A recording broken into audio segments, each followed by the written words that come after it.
ایسے مولانا الیاس صاحب رحمۃ اللہ علیہ کے بعد، سنو میری بات دھیان سے، مولانا یوسف صاحب رحمۃ اللہ علیہ جب امیر بنے تو مولانا انعام صاحب، یہ پوری دنیا سنیں گی بات، اور مولانا احتشام الحسن صاحب کندلوی دونوں چھوڑ کے چلے گئے. لیکن مولانا یوسف صاحب رحمۃ اللہ علیہ نے سمجھا بجھا کر 1.5 سال کے اندر ان دونوں کو واپس لے کر آ گئے. میں نے پہلے ہی کہا انہوں نے اختلاف کیا تھا اس لیے واپسی آسان تھی، مخالف لوگوں کی واپسی مشکل ہوتی. پھر زمانہ چلا مولانا یوسف صاحب کا، لیکن دشمنیاں پیدا ہو گئی مولانا یوسف صاحب سے. آ تو گئے لیکن دل میں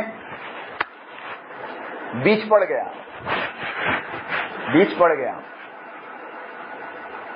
اور پھر 1965 2 اپریل بلال پارک مسجد لاہور، حضرت مولانا یوسف صاحب رحمۃ اللہ علیہ نے فجر کے بعد کا بیان کیا،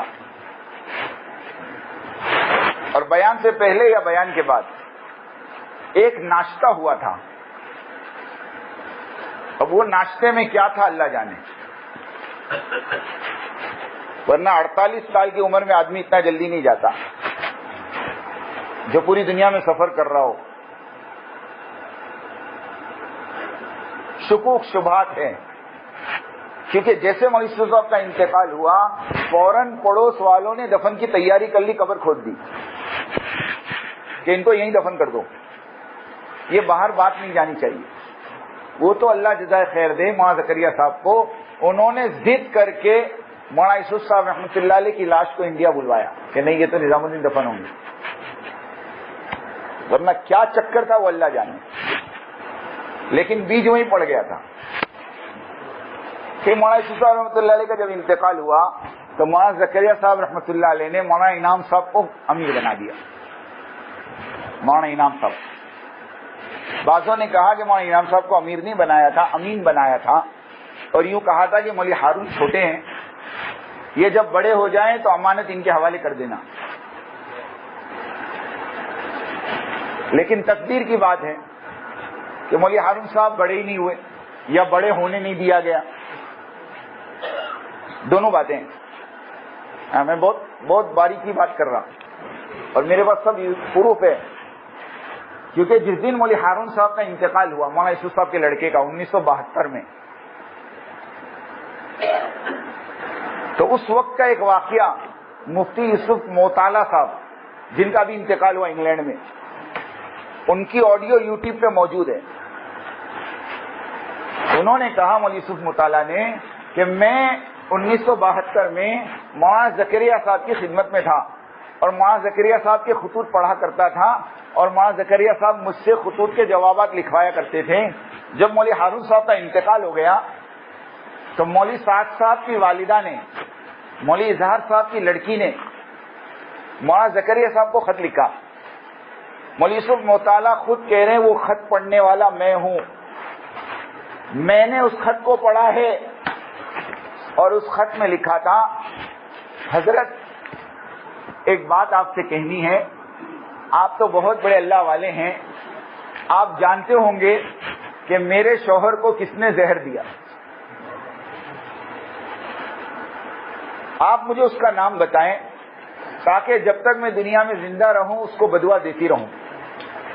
یہ مولوی صاحب کی والدہ کا خط تھا.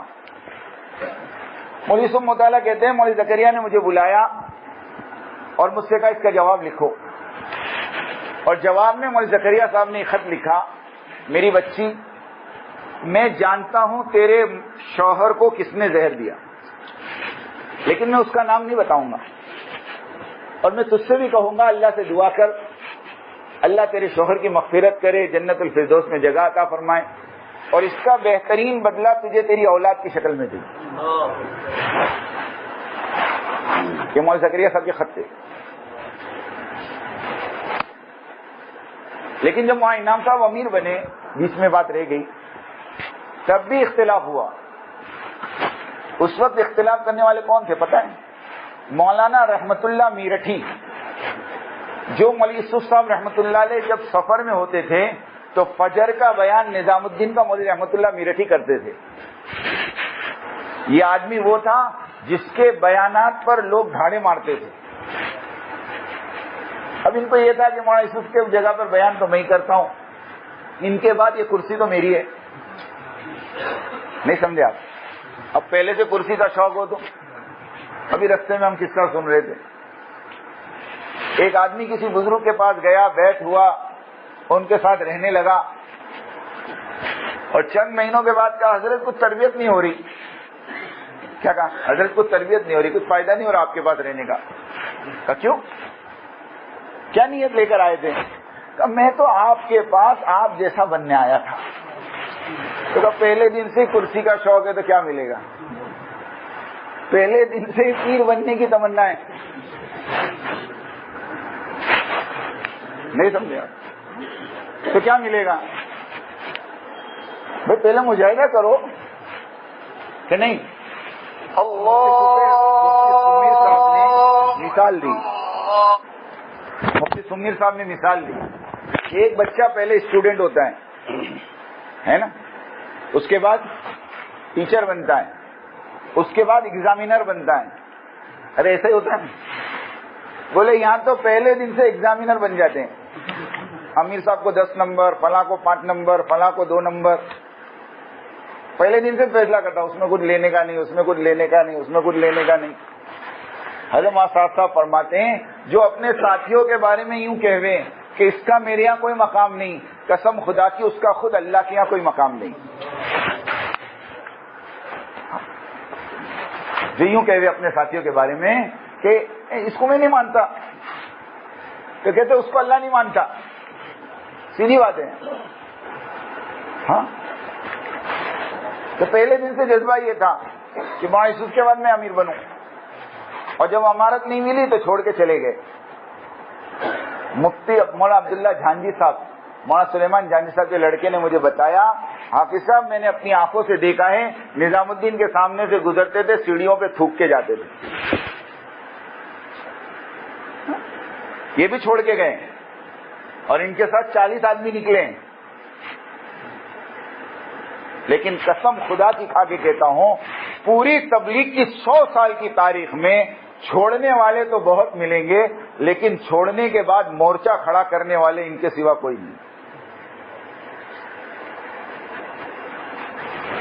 یہ بات ہے. اس لیے یاد رکھو میرے دوستو, کام نبیوں کا ہے اور کام صحابہ کی سیرت پہ ہوتا ہے. ہاں, جب یہ اختلاف کر کے باہر نکلے تو ان کو 2 باتیں پیش کی گئی تھی. میں آپ کو بات بتاؤں اندر کی, 2 باتیں پیش کی گئی, اور دونوں باتیں سیرت سے تھی. جیسے ابھی ہمارے دستگیر بھائی نے بتایا کہ حضرت نے ایک واقعہ یہ سنایا کہ دیکھو حضرت سعد ابن عبادہ رضی اللہ تعالیٰ عنہ اللہ کے نبی کی دنیا سے جانے کے بعد انصار کے امیر بننا چاہتے تھے, اور سارے انصاروں کو جمع بھی کر لیا تھا کہ میرے ہاتھ پہ بیعت کر لو. لیکن حضرت عمر نے کہا کہ نہیں, امیر تو ایک ہی ہوگا اور وہ ابو بکر ہوں گے. یہ نہیں ہو سکتا کہ مہاجرین کا امیر ابو بکر ہو, انصار کا امیر سعد بن عبادہ ہو. یہ نہیں ہو سکتا. یوں کہہ کر سارے انصاروں کو سمجھا کر ابو بکر کے ہاتھ پہ بیعت کروائی. لیکن سعد ابن عبادہ رضی اللہ تعالیٰ عنہ نے یوں کہا کہ میں بیعت نہیں کروں گا. حضرت ابو بکر نے کہا کوئی بات نہیں, آپ بیعت مت کرو, لیکن رہو ہمارے ساتھ, رہو ہمارے ساتھ. سعد ابن عبادہ رضی اللہ تعالیٰ عنہ نے 2.5 سال تک بیعت نہیں کی. سنو, 2.5 سال تک. لیکن حضرت فرماتے ہیں ابو بکر رضی اللہ تعالیٰ عنہ کا کوئی مشورہ نہیں چھوڑا, مسجد نبی کی نماز نہیں چھوڑی, اور مدینہ شہر نہیں چھوڑا. اب میں آپ کو واقعہ بتا رہا ہوں, تو کیا سیرت کا واقعہ یہ نہیں جانتے؟ ارے جانتے کہ نہیں جانتے؟ اختلاف کیا ہے لیکن حدود میں رہ کر. حضرت نے فرمایا تمہیں مجھ سے اختلاف ہے, کوئی بات نہیں, مجھ سے اختلاف کرو, مگر یہاں سے مت جاؤ. ایک آدمی سیدھے سادے لباس میں شرٹ پہننے میں آیا میرے پاس, بیٹھ کے بات کرنے لگا. مجھے نہیں معلوم کہ یہ ایک مخصوص قوم کا ہے, وہ میں نہیں بتاتا. مجھے بالکل اندازہ نہیں تھا اور میں نے اس کے سامنے ایک دم سے کہہ دیا. میں نے کہا اپنے والے تو بریلوی سے گئے گزرے نکلے. تو ایک دم مجھے دیکھنے لگا, کیا کہہ رہے ہو آپ؟ میں کہا ہاں, اپنے والے تو بریلوی سے بھی گئے گزرے نکلے. کہا کیا مطلب؟ میں نے کہا دیکھو نا, بریلوی والوں نے مکہ اور مدینے کے امام کو تو جھٹلایا مگر مکہ مدینہ جانا نہیں چھوڑا. سمجھ میں؟ ارے سمجھ میں آئی؟ اختلاف امام سے ہے, ہم نماز نہیں پڑھیں گے لیکن مکہ مدینہ جانا. تو جب مرکز نظام الدین کے امام سے اختلاف ہے تو مرکز کیوں چھوڑو؟ ایک صاحب کہہ رہے تھے ہم تو اکابرین ثلاثہ کے ماننے والے ہیں. میں نے کہا اکابرین ثلاثہ کی قبر پر فاتحہ پڑھنے سے بھی محروم ہیں کہ قبر بھی اندر ہے. قبر بھی کہاں ہے؟ ارے اکابرین ثلاثہ کی قبر کہاں ہے؟ اکابرین ثلاثہ کے ماننے والے قبر پہ فاتحہ پڑھنے سے محروم ہے. بولو دنیا کیا تماشا دیکھ رہی؟ تھوڑی سی عقل ہو تو آدمی کھول دے. سمجھنے کی بات ہے دوست. تو ایک بات تو سعد ابن عبادہ کی سنائی اور دوسری بات حضرت نے فرمائی کہ حضرت ابو ذر غفاری رضی اللہ تعالیٰ عنہ کو حضرت عثمان غنی سے اختلاف تھا اور بہت لڑائی ہوتی تھی, مشوروں میں جھگڑوں پر جھگڑے, کیونکہ ابو ذر غفاری شدت پسند آدمی, وہ ذرا بھی چلنے نہیں دیتے تھے. نہیں سمجھے؟ کسی نے ان کو کہا کسی کے پاس 20 دینار ہو تو کتنی زکات دینے کا؟ حضرت ابو ذر نے کہا 20.5 دینار. کتنے دیں گے؟ 20.5 دینار ہی 20 ہے تو کہ وہ 20 کیوں جمع کیا؟ 5 دینار اوپر دینے کا جمع کیوں کیا تھی؟ اس کی سزا بولے. اب ایسا مزاج کا آدمی, اور حضرت عثمان غنی کے زمانے میں مال آ رہا ہے تو مسجد کی نوعیت بدل گئی, مسجد کے اندر نقش و نگار ہو گئے. تو ابو ذر غفاری کو اختلاف ہوا, تو حضرت عثمان غنی رضی اللہ تعالیٰ عنہ نے سارے صحابہ سے مشورہ کیا کہ بھئی اس کا کوئی حل نکالو, یہ روز کے جھگڑے, ارے حل تو نکالنا چاہیے نا. تو حل یہ نکالا کہ ابو ذر غفاری کو بٹھا کر کہا کہ دیکھو ہمارا مشورہ یہ ہے کہ آپ جو ہے مدینے سے باہر ایک جگہ ہے ربضہ, ہم مشورے سے وہ جگہ آپ کے لیے طے کر دیتے ہیں, آپ وہاں جا کے رہو اور اپنی زندگی کے آخری دن وہاں گزار لو.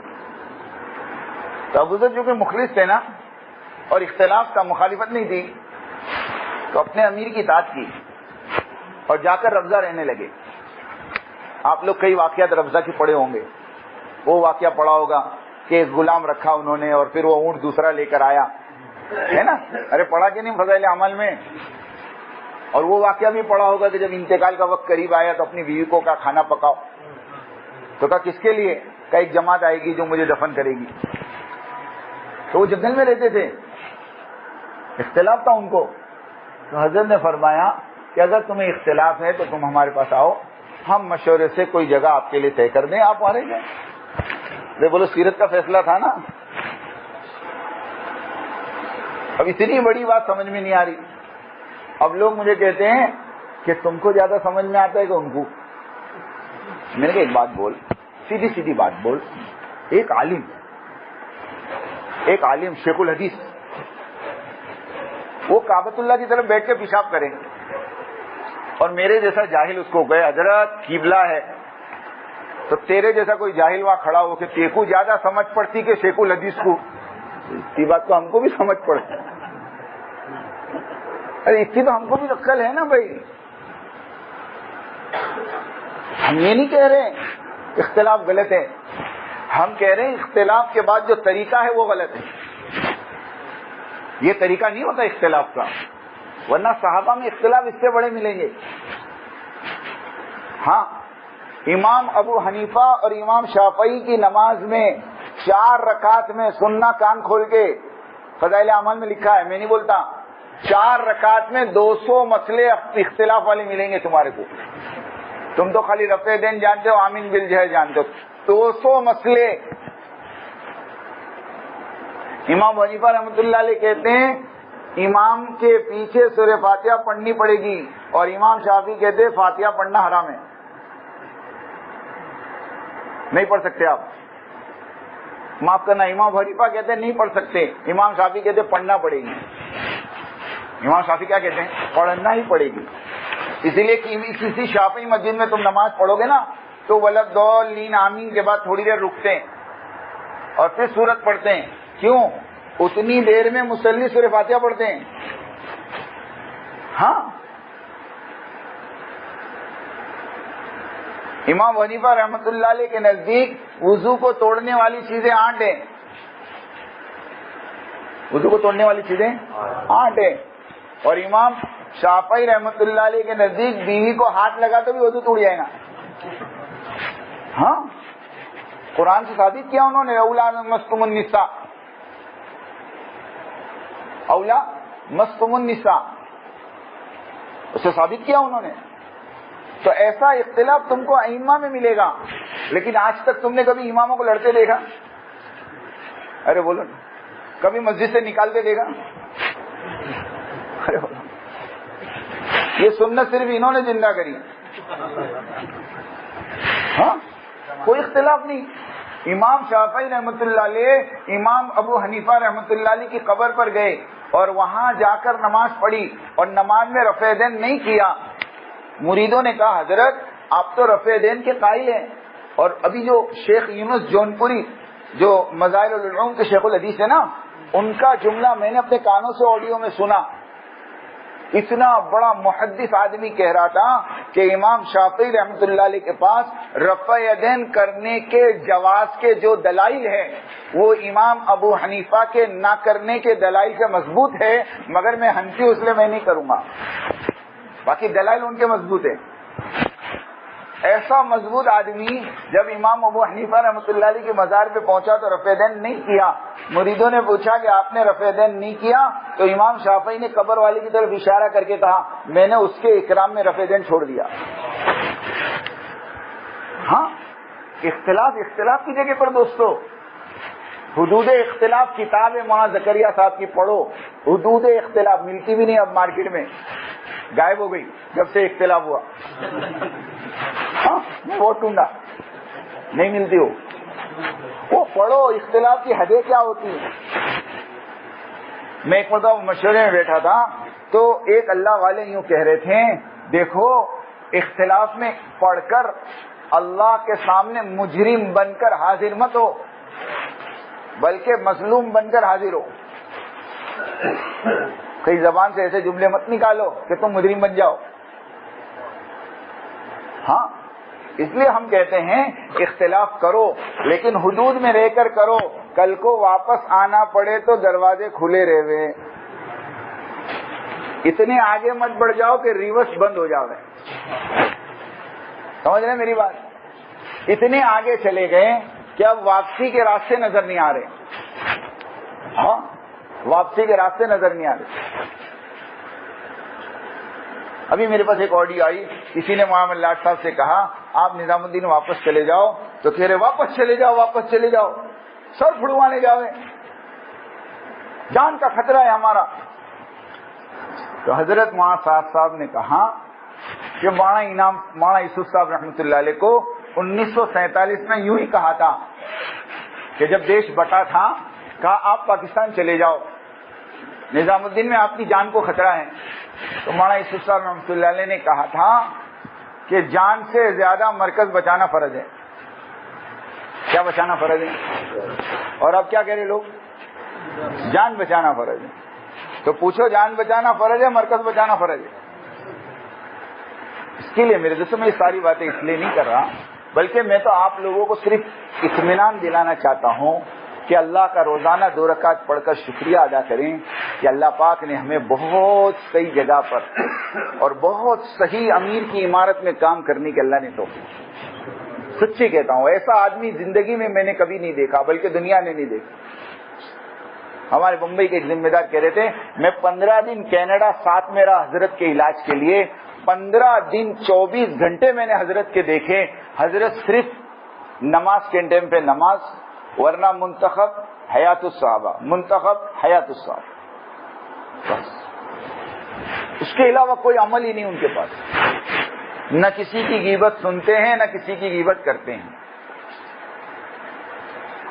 سچی کہتا ہوں، نہ کسی کی غیبت کرو نہ کسی کی غیبت سنو. اس کے لیے اللہ کے واسطے دوستو اس کام کی قدر کرو، اپنے امیر کی قدر کرو، اپنے مرکز کی قدر کرو. جتنا کہا جا رہا اتنا کرو، جیسا کہا جا رہا ویسا کرو. یہ سیرت سے ملے گا آپ کو. حضرت حذیفہ کو کہا جاؤ کافروں کے اندر جاسوسی کر کے آؤ. وہ گئے اور دیکھا ابو سفیان تاپ رہا ہے، نکالا تیر اور بٹھایا. اچانک آواز آئی یا دل میں خیال آیا کہ اللہ کے نبی نے یوں کہا کہ حرکت مت کرنا، واپس رکھ دیا. لوگوں کو شک ہو گیا کہ ہمارے اندر کوئی جاسوس ہے، سب اپنا اپنا ہاتھ پکڑ لو. انہوں نے باجو والے کا ہاتھ پکڑ لے. تو کون؟ ارے بولے میرے کو نہیں پہچانتا. ان کو کوئی پوچھے اس سے پہلے دوسرے کو پوچھے. اور پھر واپس آئے تو راستے میں فرشتے ملے، کہا تمہارے سردار کو کہنا دشمنوں کا انتظام ہو گیا. علماء لکھتے ہیں کہ یہ کام کا اصول ہے، جتنا کہوے اتنا کرو، جیسا کہوے. حضرت مولانا انعام صاحب رحمۃ اللہ علیہ کے خادم تھے مولانا احمد لاٹ صاحب. ایک مرتبہ مولانا احمد لاٹ صاحب کو یوں کہا جاؤ اوپر دیکھ کر آؤ مولانا عمر صاحب کیا کر رہے ہیں. خود مولانا احمد لاٹ صاحب نے قصہ سنایا. تو مولانا احمد لاٹ صاحب اوپر گئے، دروازہ کھٹکھٹایا تو دروازہ کھلا تھا. مولانا عمر صاحب نے کہا اندر آ جاؤ. کون؟ مولانا کہتے میں دروازہ کھل کے اندر گیا تو میں نے دیکھا مولانا عمر صاحب قرآن پڑھ رہے ہیں. اب میں نے وہاں کھڑے کھڑے سوچا کہ حضرت نے دیکھنے بھیجا ہے، کچھ کام تو ہوگا کہ نہیں ہوگا. تو کہا میں نے ایک دم سے مولانا عمر صاحب سے کہا حضرت بلا رہے ہیں، حضرت جی بلا رہے ہیں. مولانا عمر صاحب نے اپنا قرآن بند کیا اور مولانا احمد لاٹ صاحب کا ہاتھ پکڑ کے نیچے آ گئے اور نیچے کمرے میں گئے. جب کمرے میں گئے اور مولانا انعام صاحب سے کہا حضرت فرمائیے کچھ کام تھا آپ نے بلایا. کہا میں نے تو نہیں بلایا. کہا آپ نے نہیں بلایا؟ ہاں میں نے تو نہیں بلایا. کون آیا تھا آپ کے پاس؟ تو کہا وہ احمد لاٹ تھے، وہ کہہ رہے آپ نے بلایا. کہا اچھا احمد لاٹ بلایا آپ کو، ایک کام کرو آپ جاؤ احمد لاٹ کو اندر بھیجو. جب وہ ایک دم کم عمر تھی مولانا کی، 1965 کی بات، فارغ ہو کر آئے تھے 1962 میں. تو مولانا اللہ صاحب کو اندر بلایا اور حضرت نے اپنے سامنے بٹھا کر کہا مولوی صاحب تبلیغ کا اصول یاد رکھو، جتنا کہے اتنا کرو، جیسا کہے ویسا کرو. تم کو کہا دیکھ کر آؤ تو دیکھ کے آنے کا، بلانے کس نے بولا؟ بلانا ہوتا پھر میں بھیجتا. اپنے دماغ کے گھوڑے مت دوڑاؤ.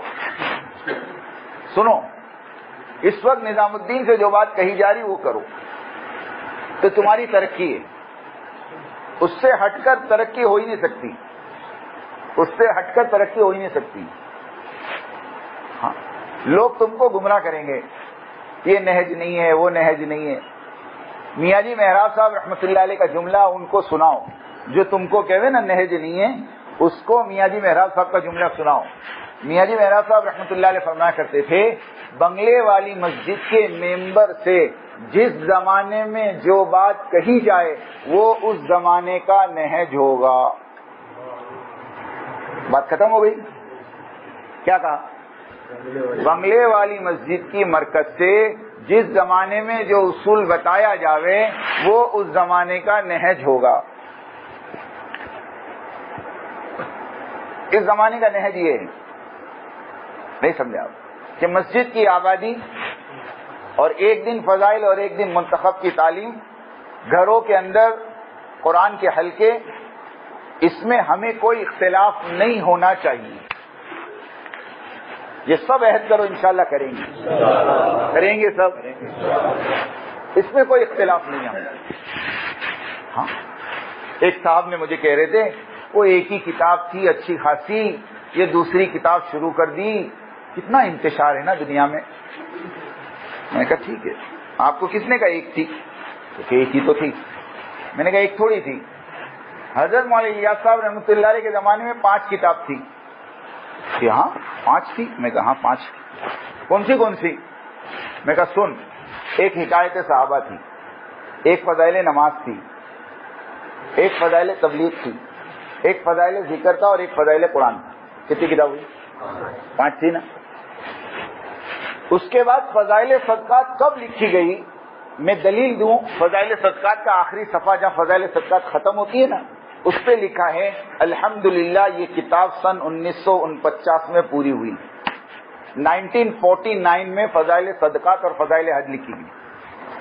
اب مولانا الیاس صاحب کا انتقال تو 44 میں ہو گیا تھا. 44 میں ہو گیا تھا نا. کتاب کب لکھی؟ 5 سال کے.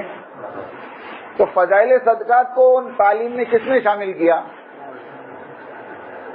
مولانا یوسف صاحب نے شامل کیا. تو 5 سے 2 ہو گئی. کتنی ہو گئی پھر؟ پھر میں نے کہا مولانا انعام صاحب کا زمانہ آیا تو مولانا انعام صاحب نے پستی کا واحد علاج ایک نام کی کتاب مولانا احتشام صاحب کی اس کو جوڑ دی. کتنی ہو گئی؟ اب مولانا الیاس کے زمانے میں 5، مولوی یوسف صاحب کے زمانے میں 7، مولوی انعام صاحب کے زمانے میں 8. ہر زمانے میں ایک ایک بڑی نا. تو ابھی بڑی تو تمہارے پیٹ میں کیا کو دکھا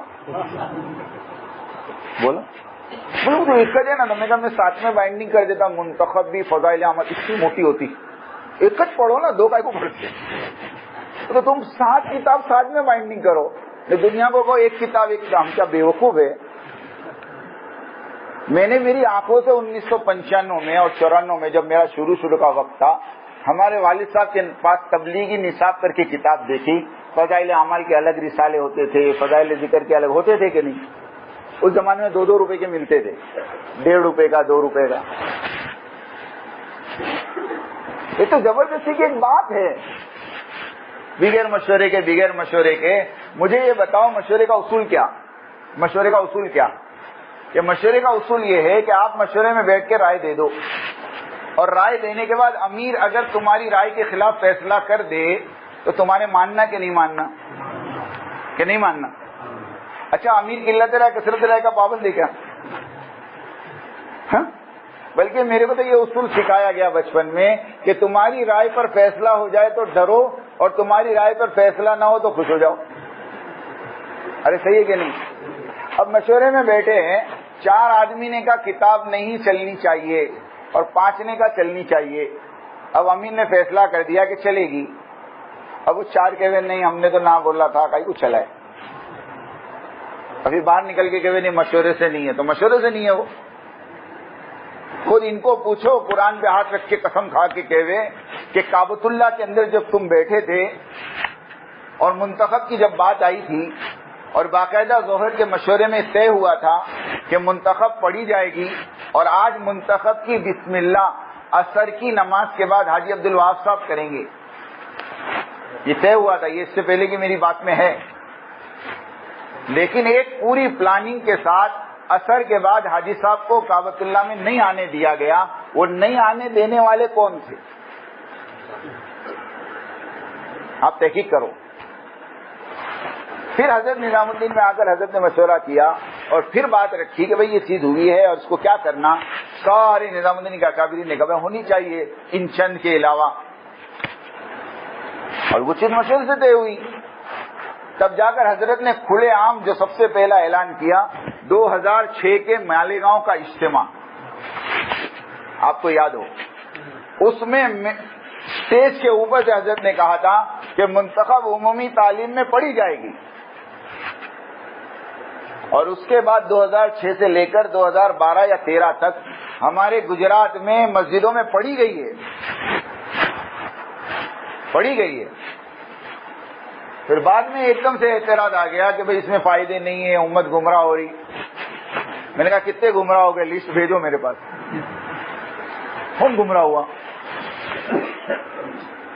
آپ مجھے بتاؤ فضائل اعمال پر اعتراض اور اس کے جواب کتاب ہے کہ نہیں؟ ہے کہ نہیں بولو. لیکن آج 20 سال 25 سال ہو گئے. 1995 سے پکڑو، آج کتنے ہوئے؟ 22 اور 5 27 سال میں منتخب احادیث پر اعتراض اور اس کے جواب کوئی کتاب چھپی گیا؟ ساری مستند حدیثیں، اور مستند حدیث پر غیر مستند حدیث کو ترجیح دینا. علماء سے پوچھو کیا ہے. آپ کے پاس ایک پکی حدیث ہے اور آپ کے پاس کمزور حدیث ہے، آپ کس کو لوگے؟ پکی حدیث کو لوگے. یہ تو جاہل بھی کہے گا نا. ابھی میں راجستھان میں تھا، میں نے یہی کہا، میں نے کہا بھائی اعتراض تو فضائل اعمال پہ ہوا ہے،